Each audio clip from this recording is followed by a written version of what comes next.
Hello, everybody. Well, thank you so much to this incredible panel for being here with us today. I want to start off with a big question for all of you that I'm hoping to get all of you to weigh in on. This is a panel about a conversation about purpose and prosperity. And when I think about purpose and prosperity, I think a lot about the American dream. And I think a lot of Americans feel like that dream is slipping away. And I'm hoping to hear from each of you on why that's happening and what can be done to fix it. Caroline, can we start with you? Sure. So first of all, Charlotte, I will say, this year Prudential is celebrating its 150th anniversary, and we were founded on the idea that financial security should be within reach for everyone. And certainly over 150 years, a lot has changed, right? We're in our 30th administration. So over those 150 years, we've seen enormous change. But what I'm most proud of is the way we've committed to our core purpose all these years later. We've never deviated from that. And that has been that we believe financial security should be within reach for everyone. So when you talk about the American dream, one of the things that is really apparent to us at Prudential with what we do is people have important life-changing decisions to make around their financial security. And these are the things that keep them up at night. And so making sure that we are there for them in the moments that matter is core to our purpose, and also helping them in the American dream of living a better life in retirement. Calvin, what do you think? Yeah, first off, let me just say good morning and thank you for having me. I would tell you that as a dad with 2 kids, you know, the thought of the next generation should have it a little easier or be a little further along than their parents. What I've had to share with my children is that, 1, I've raised the bar, but 2, redefine what your success looks like. Redefine and understand what motivates you. So to your question on the American dream, I would tell you that it's very different than when I was growing up or when my parents were growing up, what that dream looked like. And what I always share with them, don't let anyone else define it. Always ask yourself is, going to Caroline's, what is your core? How are you leading? How are you making society or the world that much better because you've been here? We were talking backstage about our kids, and I said at the core, they're healthy and happy. And if you can take that and make a difference in someone else's lives on your journey, you're good. Don't get caught up in the material things. Don't get caught up in, now, we all like nice things, get it. But if that's going to be your definition, you're never going to get it, because my biggest concern for my children and this next generation is that they're being defined by what others think success and or beauty looks like. And if you're going to be defined by what someone else is laying out for you, you're never going to get there. So.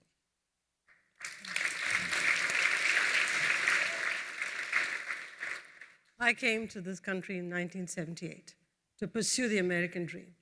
And I got married to somebody who was living here already in 1980. And we both sat down and said, what is this American dream that we are so enamored with? Work hard, hard work pays off. Contribute to society. Make sure that you don't waste what the government gives you or what society gives you. And we both committed to living the American dream by those principles. So what did we do? My husband went to work in manufacturing. I went to work in consulting. And manufacturing was a very important component of the American dream, because a lot of people started their jobs in manufacturing. Mm-hmm. When manufacturing got hollowed out, a part of the American dream disappeared for a lot of people. Okay? We said owning a house was part of the American dream. We extended ourselves because we thought financial discipline will follow if we extended ourselves and bought that little starter home, which we loved. We also thought the American dream was owning a lawnmower and a snowblower in Chicago. And even though we had a teeny tiny lot, we went out and bought a Toro lawnmower and a snowblower because we were living the American dream, which we still have because it's a memory of the American dream, because that package came with, we've made it.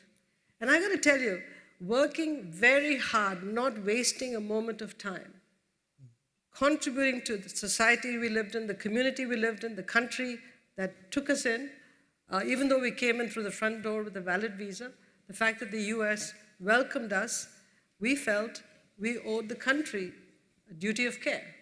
And so we lived the American dream. My husband and I were talking about this yesterday. If he didn't have manufacturing, which he loved so much, where would he have started? He would have had to take a very different path. Yet manufacturing was a huge part of the economy those days. So we've lost a portion of the American dream when manufacturing went away and got replaced by services because different people came in to do services. So I think that imbalance has to be talked about at some point.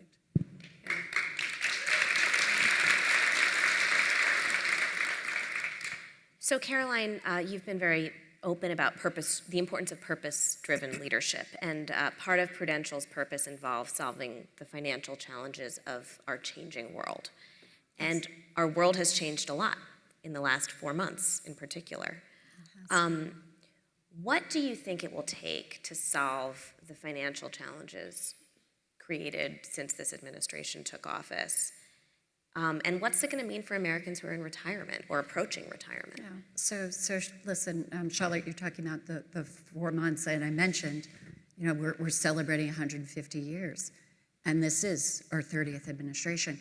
What I've found is there are going to be challenges, and there have been challenges through our history. But I always believe challenges create the opportunities. So I'll take one that's very real, that's been with us for far too long, that we're committed to tackling because it is core to our purpose, is just the very real retirement challenge that we're facing in this country today. If you think about it, we have, 11,000 people turning 65 every single day in this country. But you take with it that the majority of those individuals are literally feeling unprepared and scared to enter retirement because they don't feel like they're going to have the economic security or the dream that they had for themselves. You started with the American dream. Everybody had a picture of what that retirement could look like. So I think at the end of the day, it's about us making sure that we're doing the right things today to weather any storms or market volatility. We're in financial services. Clearly, any disruption does result in market volatility very often, but we have to be there for our customers and for our clients for the long haul, not just for a 1-year period of time where they might see some disruption. And so that's the commitment. How are we their partner in the good times, in the bad times, and for the long haul? Because the promises we make to our clients are really long-term promises. Again, I think it's holding people's hand a little bit more and providing advice and guidance when they are scared.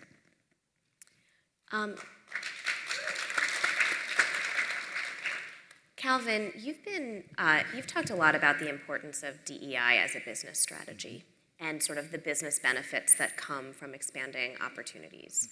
And also recently in the last couple years, there's been a backlash to DEI in the corporate world, in politics and culture. What does that backlash mean for the success of this strategy? I would tell you, and this is what I've told my employees, 20,000 men and women, is that diversity, equity, and inclusion is core to who we are. It's a value. And thank you. And I say that to say that your values, if something is truly a value or foundational to who you are, you don't change it based on an election. You don't change it based on noise coming your way or what is the issue of that day. And what I say all the time, is that my employees, my customers, and the communities that we serve need to believe who we are and how we're going to show up. So that is why it is driving our business philosophy and leading to who we are. I'll take 1 minute. When all the noise started coming out, the first thing I did was I had a conversation with my board. And I said, as your CEO, you need to understand this is how I'm going to lead. I need to know if you're going to support that. And I give them the utmost credit because they said, Calvin, we're with you. That's one. The second piece is, I believe in the energy industry, Exelon has the most diverse leadership team, races, gender, backgrounds of everyone. And as a result of that, we're the most reliable utility in the country. We have the highest customer satisfaction, and we've hit 3 years running on our financial expectations, exceeded them. So I tell people all the time, we are that good because of our diversity, equity, and inclusion, not in lieu of. And that is what I hold my hat on, because we have experienced a success because of who we are. So that's where I say for.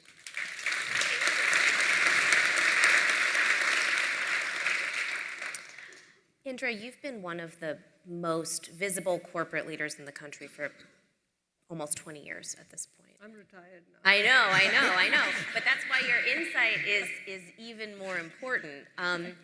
I'm curious for you to kind of look back on that long period and reflect a little bit on how the responsibility has changed, particularly as the world has changed, as the political and cultural environment has changed. How do you think a corporate leader today has to navigate the world differently than they might have done when you were leading Pepsi? First of all, I'm glad I'm not a CEO today. It's a very complex environment, and anything you say can be misinterpreted or misunderstood. So in many ways, I'm glad I'm not an active CEO. So kudos to you guys for, I'm grateful that you're still running. Yeah, I'm grateful to you. So let me go back. I read a book recently called How the World Ran Out of Everything, or something like that, the title. It talked about how supply chains have gone global, and the whole world is now so connected, it's very hard to sort of bring it all back. And that book had a profound impact on me, and I'll tell you why.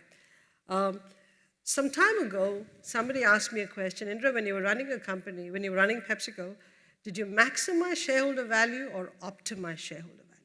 This is the question that was asked of me. It was a trick question, because if I'd said I optimized it, it would be, oh, you didn't run it well enough. But I couldn't get myself to say maximize, and I'll tell you why. If somebody is going to maximize shareholder value for a company, you outsource, offshore everything that you can to the lowest cost country. You cut benefits for employees. You convert full-time employees to part-time employees. You find every tax advantage jurisdiction and put things out. And you don't invest in the long term.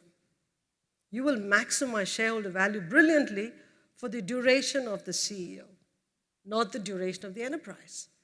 In many cases, that's what many CEOs were forced to do over time, because between Wall Street and activist investors, they were put in a box where everybody was forced to maximize shareholder value without a duty of care to society.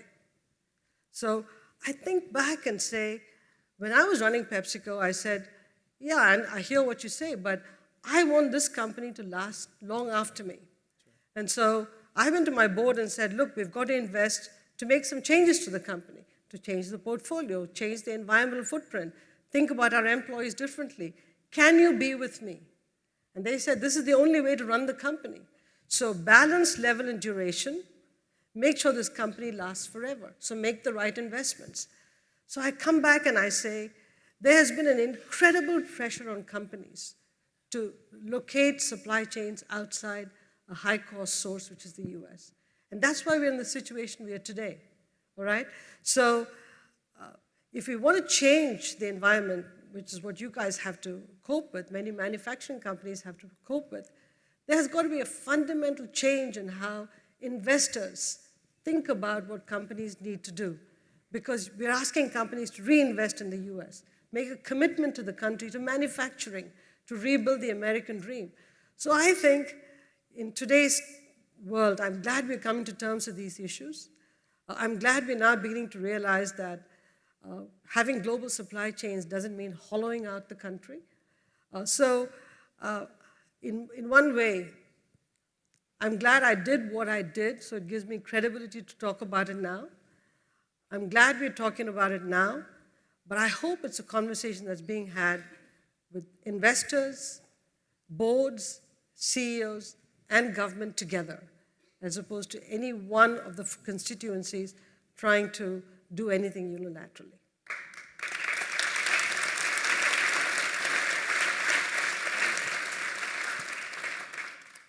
Caroline, I want to ask you about Prudential's investment into Newark, because Prudential has invested more than $1 billion into the city of Newark, helping people create all kinds of pathways to financial security.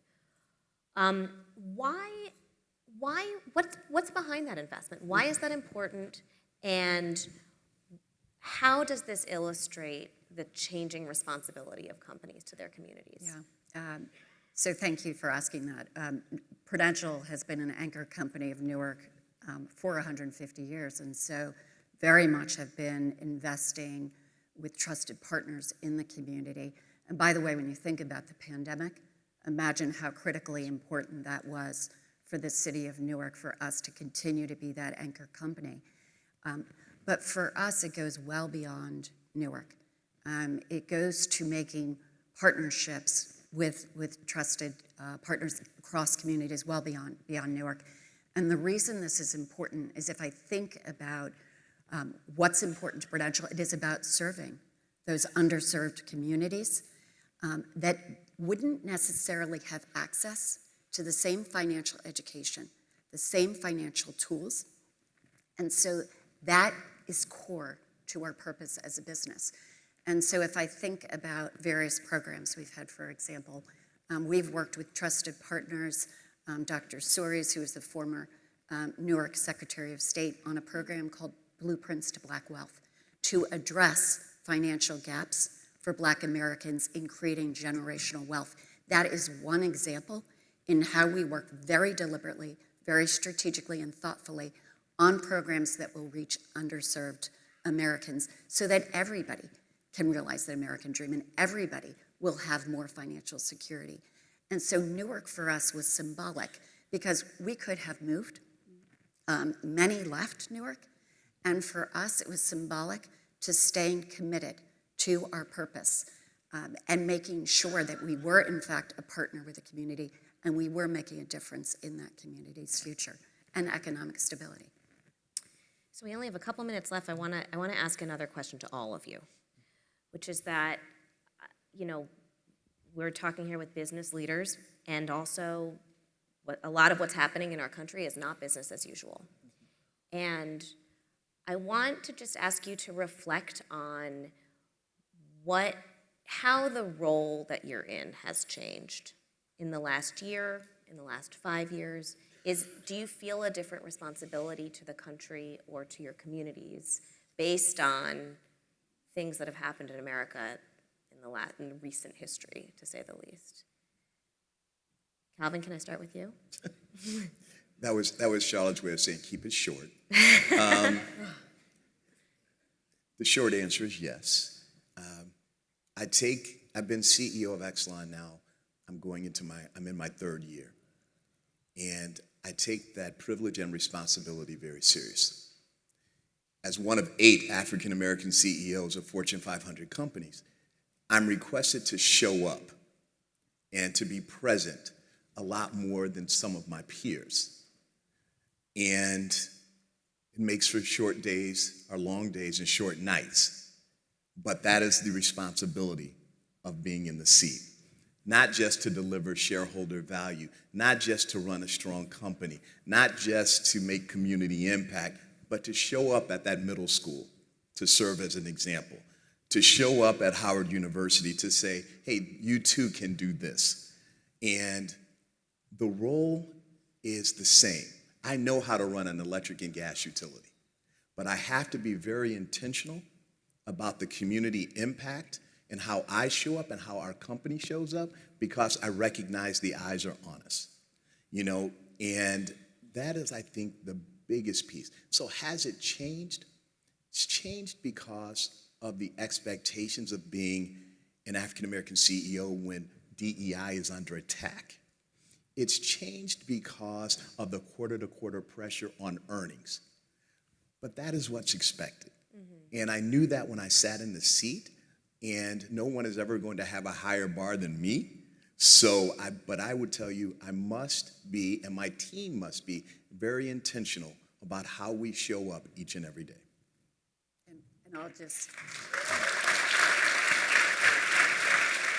And I'll add on to Calvin. I agree. Absolutely, yes. Expectations have changed. One of them that I'll highlight is it's not just about leading for Prudential Financial and being a role model within the company and driving the business success. It's much broader than that. So I found myself looking far more externally and being more involved in the broader financial services industry, because some of the challenges that I spoke about earlier that we're facing, one company is not going to be the solution. One company, no matter how big or their global presence, is going to be able to solve the challenges. So I believe that we need to come together as an industry and solve some of these challenges together. And so I spend a lot of time in the industry working on policy change and having the right conversations in Washington, D.C., and making sure we're working with all of our peer companies across the industry to tackle some of these very real challenges together. Indra, what do you think? Well, you know, go ahead. I ran a global multinational, it was in 180 countries. And at that time, the market cap of PepsiCo made us the 37th largest country in the world. So it was a profound company with a huge footprint.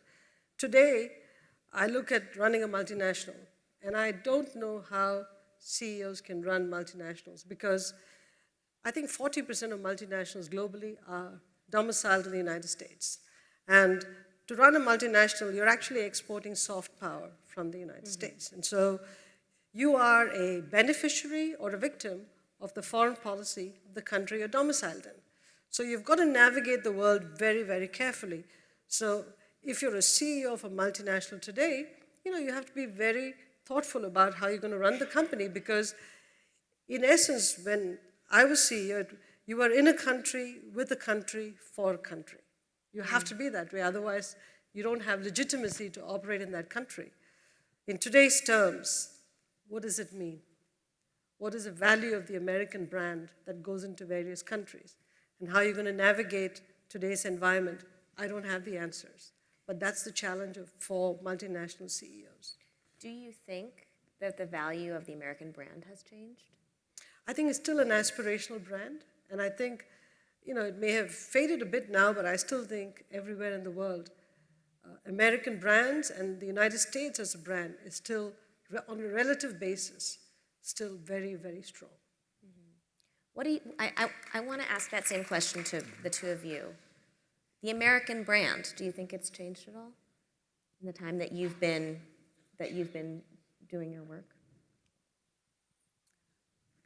I'll build on Indra's point. I just spent last week, a full week in Tokyo, because we have a big Japan operations.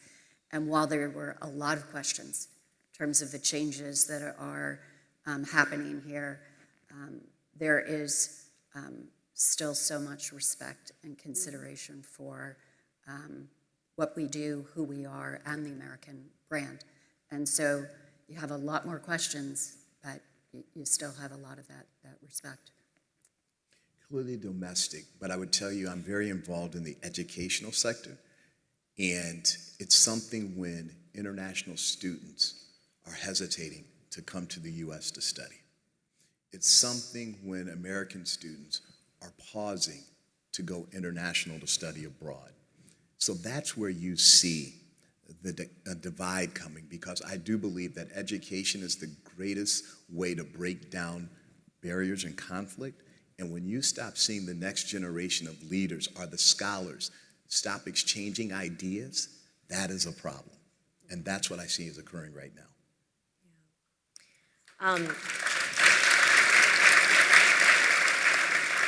Well, I just want to give a huge thank you to our incredible panelists, Caroline, Calvin, Indra. Thank you so much for your insight.